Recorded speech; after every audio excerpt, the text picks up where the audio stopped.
السلام علیکم ورحمۃ اللہ وبرکاتہ۔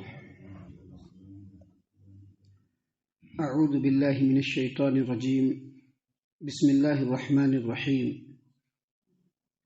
وَإِذَا بَدَّلْنَا آيَةً مَكَانَ آيَةٍ وَاللَّهُ أَعْلَمُ بِمَا يُنَزِّلُ قَالُوا إِنَّمَا أَنْتَ مُفْتَرٍ بَلْ أَكْثَرُهُمْ لَا يَعْلَمُونَ قُلْ نَزَّلَهُ رُوحُ الْقُدُسِ مِنْ رَبِّكَ بِالْحَقِّ لِيُثَبِّتَ الَّذِينَ آمنوا وَهُدًى وَبُشْرَى لِلْمُسْلِمِينَ۔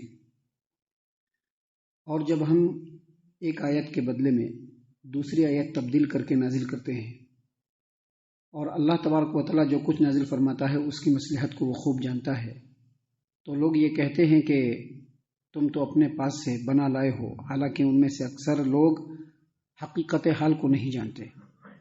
آپ ان سے کہیے کہ اس قرآن کریم کو روح القدس نے آپ کے پروردگار کی طرف سے حق کے ساتھ نازل کیا ہے، حق کے ساتھ لے کر آئے ہیں، تاکہ ایمان لانے والوں کے ایمان کو مضبوط بنا دے، اور مسلمانوں کے لیے ہدایت اور بشارت ہے یہ قرآن کریم۔ محترم سامعین کرام، سورۃ النحل سورہ نمبر 16 اور اسی سورت سے آیت نمبر 101 اور 102، یہ دو آیات آپ کے سامنے تلاوت کی گئیں۔ بفضل اللہ، بعون اللہ، بتوفیق اللہ، دونوں آیتوں کا ترجمہ بھی آپ تمام کی خدمت میں پیش کیا گیا۔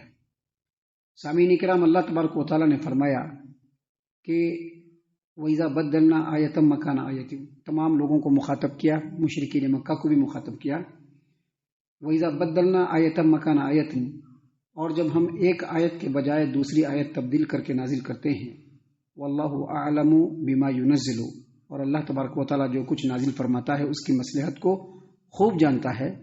قالوا انما انت مفتر، تو یہ لوگ کہنے لگتے ہیں، یعنی مشرکین مکہ کہنے لگتے ہیں کہ تو اپنے پاس سے ان آیتوں کو بنا کر لائے ہو، حالانکہ ان میں سے اکثر لوگ حقیقت حال کو نہیں جانتے۔ یعنی اللہ تبارک و تعالیٰ قرآن کریم میں ایک حکم نازل فرمایا، یا ایک بات نازل فرمائی، یا ایک خبر نازل فرمائی، پھر دوسری جگہ پر اسی چیز کے لیے دوسری بات نازل فرمائی۔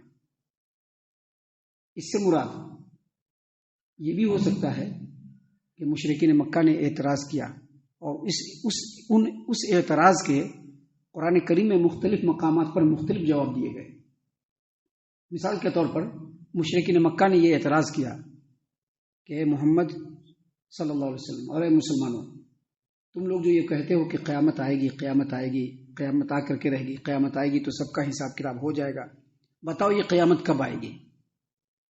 تو قرآن کریم میں ایک مقام پر اس کا یہ جواب دیا گیا کہ قیامت اچانک آ جائے گی اور کسی کو خبر بھی نہیں ہوگا۔ ایک جگہ پر اس کا یہ جواب دیا گیا، یعنی مشرکین مکہ کے اسی سوال کا قرآن کریم میں دوسرے مقام پر یہ جواب دیا گیا کہ جب قیامت آ جائے گی تو تمہارا ایمان لانا بیکار اور بے فائدہ ہوگا۔ ایک مقام پر یہ بتلایا گیا کہ جب یہ قیامت آئے گی تو ایک لمحے کے لیے آگے پیچھے نہیں ہوگی، اور ایک جگہ پر اسی سوال کا یہ جواب دیا گیا کہ نبی صلی اللہ علیہ وسلم آپ کہہ دیجئے کہ میں اللہ کا بندہ ہوں، اللہ کا رسول ہوں، مجھ کو قیامت کے بارے میں کچھ معلوم نہیں، قیامت کے بارے میں اللہ جانتا ہے۔ تو دیکھیے، سوال ایک کیا گیا اور اس کے جوابات مختلف ہوئے، یعنی کہیں پر اللہ نے ایک بات نازل فرمائی، کہیں پر اللہ نے دوسری بات نازل فرمائی، کہیں پر اللہ تبارک و تعالیٰ نے تیسری بات نازل فرمائی۔ تو یہ جو مختلف جو آیات ہوئے، اللہ نے کیا فرمایا؟ جب ہم ایک آیت کے بدلے میں ایک آیت کے بجائے دوسری آیت کو تبدیل کر کے نازل کرتے ہیں، تو مشرکین کیا کہتے ہیں؟ انما انت مفتر، اے محمد صلی اللہ علیہ وسلم، آپ ان باتوں کو اپنی طرف سے بنا کر کے لے کے رہے ہیں۔ اس سے مراد یہ بھی ہو سکتا ہے کہ اللہ تبارک و تعالیٰ نے قرآن کریم کے اندر مختلف نبیوں کے اور ان کے قوموں کے حالات بیان کیے۔ ایک ہی نبی کے حالات کو اللہ تعالیٰ نے قرآن کریم میں کئی مقام پہ بیان کیا، ان کے قوم کے حالات کو کئی مقام پہ بیان کیا، کہیں پر ایک پہلو سے بیان کیا، کہیں پر دوسرے پہلو سے بیان کیا، کہیں پر ڈیٹیل سے بیان کیا، کہیں پر مختصر بیان کیا۔ تو یہ جو بدل کر کے بیان کیا، تو اس سے مشرکین مکہ نے نبی صلی اللہ علیہ وسلم کو یہ کہہ دیا کہ یہ تم اپنی طرف سے بنا کر کے لائے، یا نہیں تو اس کا یہ بھی مطلب ہو سکتا ہے، یہ سبھی مطلب ہو سکتے ہیں۔ ایک مطلب یہ بھی ہو سکتا ہے کہ قرآن کریم میں ایک حکم نازل ہوا، یا پچھلی قوموں میں ایک حکم نازل ہوا، یا قرآن کریم میں ایک حکم نازل ہوا، اللہ نے اس حکم کو بدلا اور اس کی جگہ پر دوسرے حکم کو نازل کر دیا۔ تو مشرکین مکہ نے کہا کہ محمد صلی اللہ علیہ وسلم آپ یہ باتیں جو ہے اپنی طرف سے گھڑ کے لا رہے ہیں. حالانکہ اللہ تبارک و تعالیٰ ایک جگہ پر ایک جواب نازل فرماتا ہے، دوسری جگہ پر دوسری بات نازل فرماتا ہے، تیسری جگہ پر تیسرا جواب نازل فرماتا ہے جو الگ الگ نازل فرماتا ہے. یا اللہ نے کبھی کوئی حکم نازل کیا اور اس حکم کو منسوخ کیا، بعد میں لوگوں کے لیے دوسرا حکم نازل کیا. تو اس کی مصلحت کو اللہ جانتا ہے کہ اللہ نے ایسا کیوں کیا، ہم لوگ نہیں جانتے. ہمارا کام کیا ہے؟ یہ اللہ کا کلام ہے، اس پر ایمان لانا ہے. اس کی جو باتیں ہیں اس پر آمنا صدقنا کہنا، ہمارا بس اتنا ہی کام ہے، ہمارا دوسرا کوئی کام نہیں ہے. لیکن کافروں نے کیا کہا؟ کافروں نے کہا کہ انما انت مفتر، اے نبی صلی اللہ علیہ وسلم آپ نے اس کو اپنی طرف سے بنا لیا ہے، تو اپنی طرف سے بنا کر کے لایا ہے. کیونکہ اللہ تبارک و تعالیٰ تو عالم الغیب ہے، اللہ اگلے پچھلے تمام باتوں کو جاننے والا ہے، آنے والے وقت میں کیا کیا ہونے والا ہے اللہ کو سب خبر ہے. پھر اللہ تبارک و تعالیٰ نے حکموں کو تبدیل کیوں کیا؟ اللہ تبارک و تعالیٰ نے اس کا جواب دیا کہ یہ بڑی جہالت کی بات ہے. کیوں جہالت کی بات ہے؟ اس لیے جہالت کی بات ہے کہ اللہ تبارک و تعالیٰ کو سب معلوم ہے، لیکن اس کو بدلنے میں کیا حکمت ہے. ہر وقت میں لوگوں کے اپنے اپنے حالات ہوتے ہیں. ایک زمانے میں ایک حالات تھے، آج دوسرے حالات ہیں. موسیٰ علیہ السلام کی قوم کے زمانے میں لوگوں کے حالات دوسرے تھے، آج کے زمانے میں دوسرے حالات ہیں. موسیٰ علیہ السلام کے زمانے میں اتنی نمازیں فرض تھی، ہمارے نبی صلی اللہ علیہ وسلم پر 50 نمازیں فرض ہوئی، 50 نمازیں فرض ہوئی. لیکن قوم اور امت اس کو پورا نہیں کر سکتی تھی، لہذا 50 نمازوں کو بدل کر کے کتنا کیا گیا؟ 5 کیا گیا. کیوں؟ کیونکہ اللہ اس کی حکمت کو جانتا ہے، اللہ اس کی حکمت کو جانتا ہے. یہ نہیں کہہ سکتے ہیں کہ ہاں یہ نبی نے اپنی طرف سے گھڑ لیا، اللہ کو سب معلوم تھا، اللہ نے یہ تبدیل کیوں کیا؟ یہ نہیں کہہ سکتے ہیں. یہ اللہ کی حکمت ہے. اللہ حالات کے تقاضوں کے مطابق، لوگوں کی کیپیسٹی کے مطابق اپنے حکم کو تبدیل فرماتے رہتے ہیں. اللہ نے اسی طرح سے تبدیل فرما کر کے اس میں حکم کو نازل کیا. لہذا جو کفار و مشرکین یہ بات بول رہے ہیں، اللہ نے فرمایا بل اکثرهم لا يعلمون، ان میں سے اکثر لوگ اللہ تبارک و تعالیٰ کے مقام اور اللہ تبارک و تعالیٰ کی حکمت کو نہیں جان سکتے. سامعین کرام، اللہ تبارک و تعالیٰ نے مزید آگے کہا کہ قل، اے محمد صلی اللہ علیہ وسلم آپ کہہ دیجئے، نزلہ روح القدس من ربک بالحق. یہ جو قرآن کریم ہے، اس قرآن کریم کو روح القدس آپ کے رب کی جانب سے حق کے ساتھ لے کر نازل ہوئے. روح القدس سے مراد جبرائیل امین علیہ السلام. روح القدس کا مطلب ہوتا ہے پاکیزہ روح، یعنی ایسی روح، یعنی جبرائیل امین علیہ السلام جو بشری غلطیوں سے اور بشری تقاضوں سے بالکل پاک ہیں. وہ خیانت بھی نہیں کرنے والے ہیں، وہ جھوٹ نہیں بولنے والے ہیں، وہ اللہ پر جھوٹ نہیں گڑنے والے ہیں. اللہ نے ان کے ذریعے سے اس قرآن کریم کو اور قرآن کریم کی ایک ایک آیت کو ان کے ذریعے سے اللہ کے رسول صلی اللہ علیہ وسلم کے دل پر نازل فرمایا.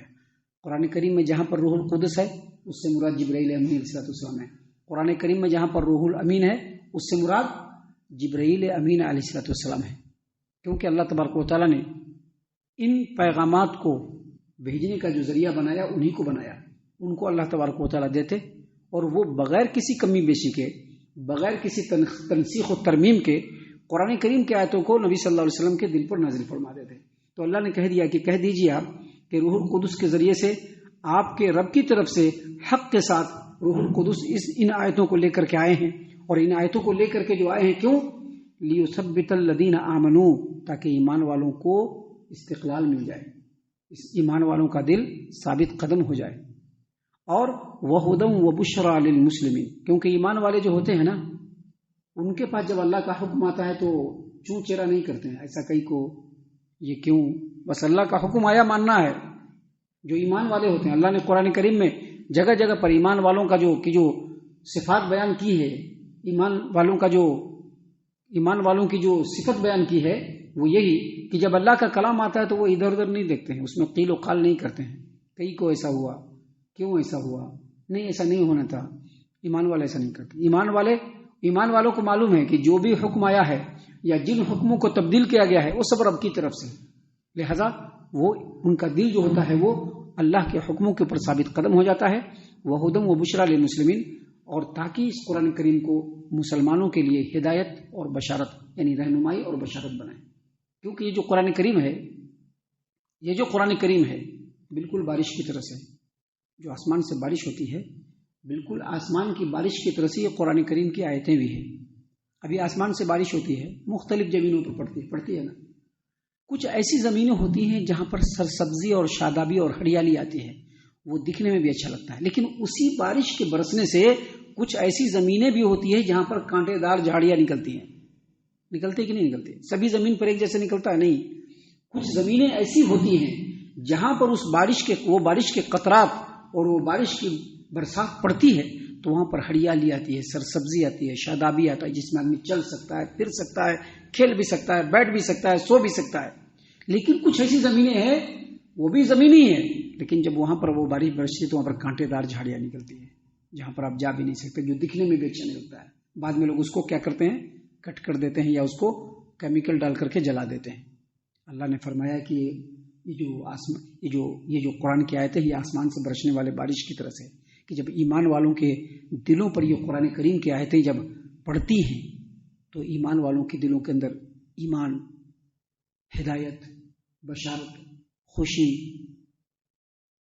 نیک بختی، ساری چیزیں پیدا ہو جاتی ہیں.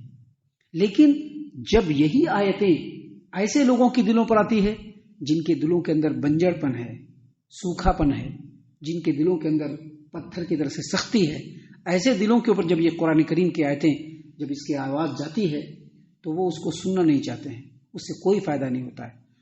سننے کے بعد مزید کفر بڑھتا ہے، مزید منافقت بڑھتی ہے. آپ دیکھیں گے جب ایسے لوگوں کے سامنے قرآن کی بات کی جائے، جب ایسے لوگوں کے سامنے اللہ کی بات کی جائے، جب ایسے لوگوں کے سامنے حق کی بات کی جائے تو ان کے دل بھاگنا شروع کر دیں. نہیں، ہمارے بزرگ، ہمارے فلاں، وہ بولنا شروع کر دیں گے، وہاں پر قرآن کریم کو چھوڑ دیں گے. تو اللہ نے کہا کہ یہ جو قرآن کریم ہے یہ مسلمانوں کے لیے ہدایت ہے، مسلمانوں کے لیے رہنمائی ہے، مسلمانوں کے لیے اس میں خوشخبری ہے. سبھی لوگوں کے لیے خوشخبری نہیں ہو سکتی ہے، کیونکہ جیسے بارش کی برسات ہر زمین کو فائدہ نہیں پہنچا سکتی، صرف وہی زمین فائدہ لیتی ہے جس کے اندر اللہ تبارک و تعالیٰ نے وہ صلاحیت دیا ہے. بنجر زمین پر اس سے کوئی فائدہ نہیں ہو سکتا ہے. بالکل اسی طرح سے جن کے دلوں کے اندر کفر، ہٹ درمی اور منافقت جڑ پکڑ لیا ہو، ان کے سامنے آپ کتنا بھی قرآن کریم کی آیتوں کو پیش کر دیں ان کے اوپر کچھ بھی اثر نہیں ہونے والا. قرآن کی ضیا پاشی سے، قرآن کریم کے نور سے ان کے دلوں کے اندر ایک رتی بھی روشنی نہیں ہونے والی.